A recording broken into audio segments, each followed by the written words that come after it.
কৃষি জমি সংরক্ষণ ও ফসল সুরক্ষার বার্তা নিয়ে বামুটিয়ায় ক্ষেত বাঁচাও অভিযান কর্মসূচির অংশ হিসেবে এক সচেতনতামূলক কর্মশালা অনুষ্ঠিত হয়। কৃষকদের সচেতন করতে রাজ্য সরকারের এই উদ্যোগ ঘিরে এলাকায় ব্যাপক সাড়া পড়ে। রাজ্য সরকারের উদ্যোগে গত 5 জুন থেকে 30 জুন পর্যন্ত চলমান এই কর্মসূচির অংশ হিসেবে বামুটিয়াস্থিত বেড়িমুড়া স্কুলে এই কর্মশালা আয়োজন করা হয়।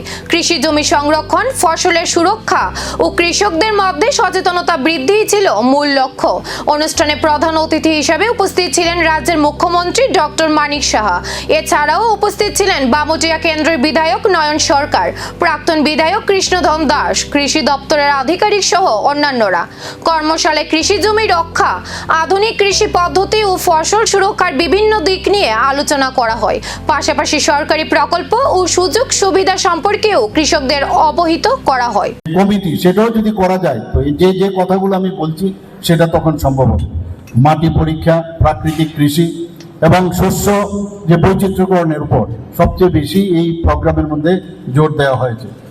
রাজ্যের বর্তমান সরকার আপনারা দেখবেন কৃষি তথা কৃষক কল্যাণের সবচেয়ে বেশি কিন্তু আমরা জোর দিয়েছি, যেটা একটু আগে আমি বললাম, বিজ্ঞান ভিত্তিক চাষাবাদ এবং নতুন যে প্রযুক্তি খুব ইম্পর্টেন্ট। এখানে এআইও এখন কিন্তু আর্টিফিশিয়াল ইন্টেলিজেন্স সেটাকেও কিন্তু ব্যবহার করা হয়। আমাদের মেইন উদ্দেশ্য হচ্ছে কৃষকদের আয় বৃদ্ধি 2047 পর্যন্ত, সেখানে তাদের যাতে আয় আমরা ডেভেলপ আয় যদি দেখতে পাই এবং তার জন্য এগ্রিকালচার রোড ম্যাপ তৈরির যে উদ্যোগ সেটা নেওয়া হয়েছে।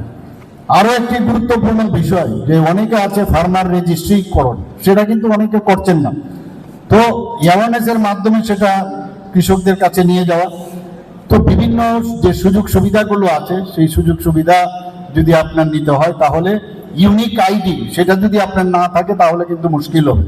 তো এইগুলো বিষয়ে আমার মনে হয় যে কাজ অলরেডি তো শুরু হয়েছে, কিন্তু আরও বেশি আমাদের করতে হবে।